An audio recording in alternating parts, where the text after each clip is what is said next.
Aujourd'hui, j'aimerais vous parler de la responsabilité du développeur à travers un retour d'expérience. Euh, alors, c'est dans le cadre des peers, peers ou merge request. Peer pour ce qui utilise Bitbucket et puis merge request pour ce qui utilise GitHub. Donc, un développeur qui a fait une peer et puis il y a dans certaines équipes, c'est le tech lead seulement qui fait la revue de la pierre. Mais dans d'autres équipes, il y a tous les développeurs qui peuvent faire la revue de la pierre et puis le tech lead va approuver plus tard. Ça fera l'objet d'une autre discussion. Donc, il y a la pierre et puis tous les développeurs peuvent faire la revue et puis effectivement approuver. D'habitude, comment je fais la pierre? Moi, je clone le projet et puis je l'intègre sur mon IDE. Donc, ça me prend beaucoup de temps de faire une pierre. Donc là, je viens, je clone le projet, je l'importe dans mon IDE et puis j'essaie de lire le code. Premier jour, j'y arrive pas. Donc, je passe à autre chose. Quelques jours plus tard, je reviens, je fais un pull pour récupérer les changements et j'essaie de lire encore le code. J'y arrive toujours pas. Troisième jour, je me dis que cette fois-ci, je vais vraiment me concentrer là-dessus. Je vais vraiment faire un focus là-dessus. Donc, je fais un pull pour récupérer les changements. Et puis là, je focus, quoi. J'essaie vraiment de lire, de comprendre. Mais j'y arrive toujours pas. Donc, j'appelle un collègue et puis on discute. Il me donne son avis et on était quand même en phase sur le ressenti. J'envoie la pierre à un autre collègue. Je lui dis, est-ce que tu peux juste lire et puis comprendre qu'est-ce que ça fait, ce bout de code-là. Après lecture, il m'appelle, on échange. Donc là, je mets un commentaire sur la pierre, sur Bitbucket.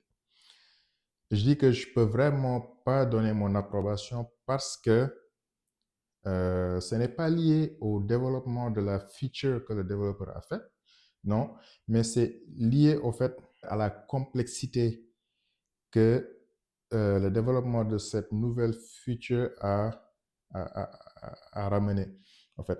Donc, ça a ramené beaucoup de complexité, mais ce n'est pas lié à la feature en tant que telle, mais à la complexité que ça a ramené.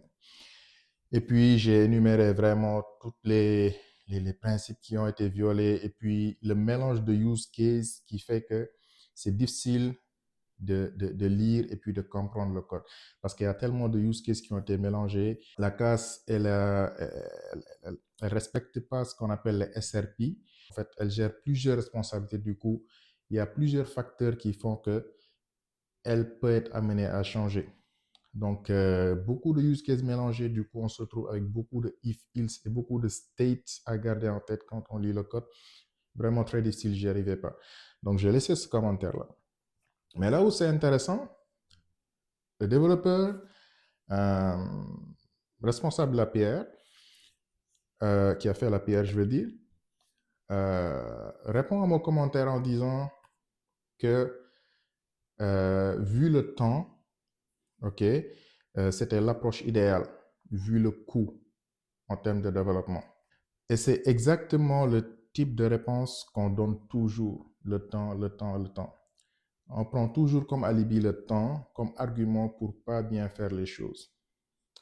Bah, je rebondis sur la pierre, effectivement, et puis je dis que je sais pas, personnellement, je pense pas que c'est un gain de temps, peut-être c'est un gain de temps à court terme, mais euh, qui va nous rattraper à long terme.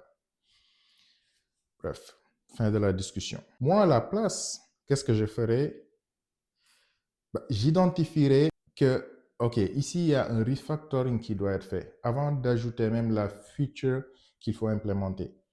Et puis, s'il le faut, je lève le flag pour dire ah, attention, on va ajouter une feature, mais là actuellement, il y a un refactor qu'il faudrait qu'on fasse. Parce que pour moi, un refactoring, ça ne doit pas être un ticket, si vous voulez, Jira, ou bien une tâche qu'on crée pour dire que tâche de refactoring sur tel service.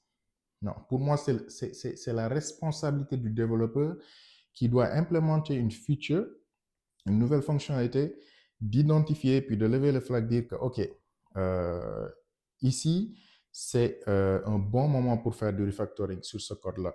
Parce que si on laisse perdurer comme ça, eh bien, c'est ce qui amène qu'à un moment donné, personne ne voudra plus toucher à ce code-là.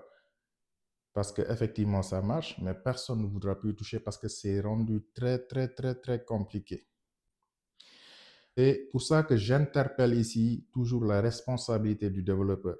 Parfois, en tant que consultant, euh, on veut livrer, on veut livrer, on veut livrer. Parfois, sous la pression du PO, du SM ou du PM, mais on peut aller vite en livrant, livrant. Mais est-ce qu'on livre de la qualité? C'est ça la question. Uncle Bob, dans son livre, il dit, je ne sais pas dans son livre ou dans son blog, mais euh, the only way to go fast is to go well. Donc, le meilleur moyen, la meilleure manière d'aller vite, c'est de faire les choses bien. Donc, tu peux livrer rapidement quelque chose, ok, mais est-ce que tu livres de la qualité? Est-ce que cette vitesse d'exécution-là, de livraison des fonctionnalités, euh, ça peut être rapide aujourd'hui, mais demain, ça va être très, très, très lent parce qu'il n'y a pas la qualité derrière. Donc, pour moi, c'est la responsabilité du développeur de lever le flag et puis de dire que ici, ça va me prendre du temps parce qu'il faudrait qu'on fasse ceci, il faudrait qu'on fasse cela. Donc, moi, personnellement, je n'ai pas approuvé la PR. J'ai laissé mon commentaire et puis maintenant, libre à chacun de continuer de faire comme ça. Mais c'est sûr qu'à un moment donné, j'ai voulu, en faisant la revue, j'ai voulu prendre sur moi et faire le refactoring. Mais c'est juste impossible parce que je ne travaille pas sur cette tâche et puis ça m'aurait pris beaucoup de temps.